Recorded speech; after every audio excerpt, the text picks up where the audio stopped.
দর্শক, TV9 বাংলা টিভির নিয়মিত প্রচারণামূলক সংবাদে আপনাদের স্বাগত জানাচ্ছি। সাথে আছি আমি স্বপ্না চ্যাটার্জি। সাংবাদিক ফারুক আহমেদের শারীরিক অবস্থার অবনতির খবরে তার খোঁজখবর নিতে ছুটে গেলেন বিএনপি নেতা রাহিদ মান্নান লেলিন তালুকদার। অসুস্থ সাংবাদিকের পাশে দাঁড়িয়ে তার সুস্থতা কামনায় মহান আল্লাহর কাছে দোয়া করেন তিনি। বিস্তারিত সিরাজগঞ্জ প্রতিনিধি মোহাম্মদ ফারুক আহমেদের পাঠানো ভিডিও প্রতিবেদনে। সিরাজগঞ্জের সলঙ্গা উপজেলার সাংবাদিক মোহাম্মদ ফারুক আহমেদ দীর্ঘদিন ধরে গুরুতর অসুস্থতায় ভুগছেন। গত ২৪শে সেপ্টেম্বর পায়ের গোড়ালিতে তীব্র ব্যথার কারণে সিরাজগঞ্জ মেডিনোভা হাসপাতালে তার পায়ের গোড়ালি অপারেশন করা হয়। তবে দীর্ঘ ৩ মাস চিকিৎসা চললেও অবস্থার উন্নতি না হয়ে বরং ক্ষতস্থানে সংক্রমণ দেখা দেয়। পরবর্তীতে পরিবারের সিদ্ধান্তে গত ২৪ নভেম্বর তাকে বগুড়া TMSS হাসপাতালে স্থানান্তর করা হয়।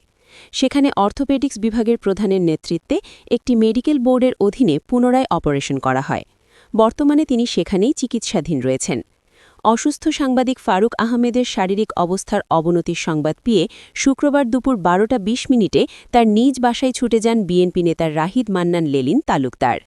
এ সময় তিনি অসুস্থ সাংবাদিকের পাশে বসে তার খোঁজখবর নেন এবং রোগমুক্তি কামনায় দোয়া করেন। সুস্থতা ও অসুস্থতা এই দুটোই মুমিন মুসলমানের জন্য আল্লাহর পক্ষ থেকে নিয়ামত। সুস্থতায় শুকরিয়া আর অসুস্থতায় ধৈর্য ধারণ করাই মুমিনের কর্তব্য। তিনি আরও বলেন, কেয়ামতের দিন বিপদগ্রস্ত মানুষের জন্য যে মহা পুরস্কার রাখা হয়েছে তা দেখে আফিয়াত প্রাপ্তরাও কামনা করবে দুনিয়াতে যদি তাদের দেহ কষ্টের মধ্যে দিয়ে যেত। রাহিদ মান্নান লেলিন তালুকদার বলেন, ইসলামের দৃষ্টিতে অসুস্থ ব্যক্তির সেবা করা প্রত্যেক মুসলমানের দায়িত্ব।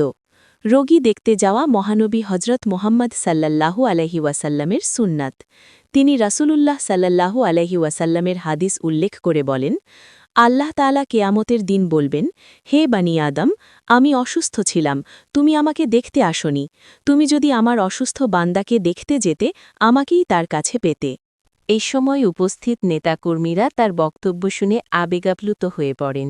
৩ নং ধুবিল ইউনিয়নের সাবেক সভাপতি আমজাদ হোসেন মহর বলেন, আমরা আশা করি বিএনপির ভারপ্রাপ্ত চেয়ারম্যান তারেক রহমান সিরাজগঞ্জ ৩ আসনের জন্য যোগ্য প্রার্থী হিসেবে রাহিদ মান্নান লেলিন তালুকদারকে বিবেচনায় নেবেন।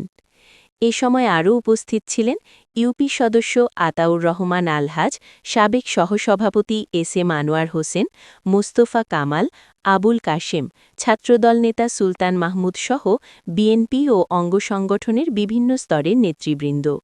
সাংবাদিক ফারুক আহমেদের দ্রুত সুস্থতা কামনায় সকলের কাছে দোয়া চেয়েছে তার পরিবার।